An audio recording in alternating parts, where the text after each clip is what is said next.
ரசூலுல்லாஹி ஸல்லல்லாஹு அலைஹி வஸல்லம் அவர்கள் சொன்னார்கள், ஒரு கெட்டடியானுடைய மரணம் கபனிடப்பட்டு மனிதர்கள் எல்லாம் சேர்ந்து தூக்கி செல்லும் போது ரசூலுல்லாஹி ஸல்லல்லாஹு அலைஹி வஸல்லம் அவர்கள் சொன்னார்கள், அந்த மரணத்தினுடைய கதறல் சப்தத்தை நபிகள் நாயகம் ஸல்லல்லாஹு அலைஹி வஸல்லம் அவர்கள் சொன்னார்கள், என்னை எங்கே கொண்டு போய் அடக்குகிறீர்கள், தாமதப்படுத்துங்கள், என்னை கொண்டு போய் அடக்காதீர்கள் என்று தீய மரணம் கதறுகிற சப்தம் மனித ஜின் இனத்தை தவிர எல்லா உயிர் ஜீவராசிகளும் கேட்கும் என்று ரசூலுல்லாஹி ஸல்லல்லாஹு அலைஹி வஸல்லம் அவர்கள் சொன்னார்களே. இந்த மரணத்திற்காக வேண்டியா உலகத்தில் வாழ்கிறோம் சகோதரர்களே?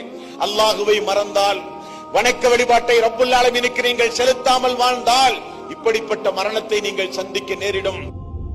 அல்லாஹு தஆலா முஸ்லிமிலே வருகிற செய்தி, அல்லாஹு தஆலா மறுமை நாளில் ஒரு அடியானை அழைப்பானாம்.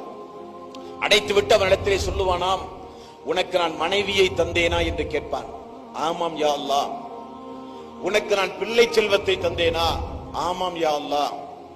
உனக்கு நான் பொருள் செல்வத்தை தந்தேனா? ஆமாம் யா அல்லாஹ்.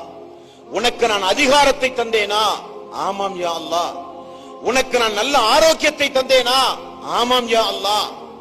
இப்படியெல்லாம் உனக்கு நான் நியமத்துகளை தந்தேனே, இந்த நாளில் என்னை நீ சந்திப்பாய் என்று நீ நம்பி உலகத்தில் வாழ்ந்தாயா என்று அல்லாஹ் திரும்ப ஒரு கேள்வி கேட்கிறான். அந்த அடியான் சொல்லுவான், அல்லாஹ்வே இல்லை, நான் மறந்து வாழ்ந்தேன். அல்லாஹ் திரும்ப சொல்லுவானாம், எப்படி இந்த நாளையும் என்னையும் நீ மறந்து வாழ்ந்தாயோ அதே போல உன்னை நானும் மறந்து விட்டேன் என்று அல்லாஹ் சொல்லுவானாம். அல்லாஹ் மறுமை நாளில் நம்மை மறந்தால், அல்லாஹ் மறுமை நாளில் நம்மை கைவிட்டால், அல்லாஹ்வுடைய உதவி மறுமை நாளில் நமக்கு இல்லாவிட்டால் நம்முடைய நிலைமை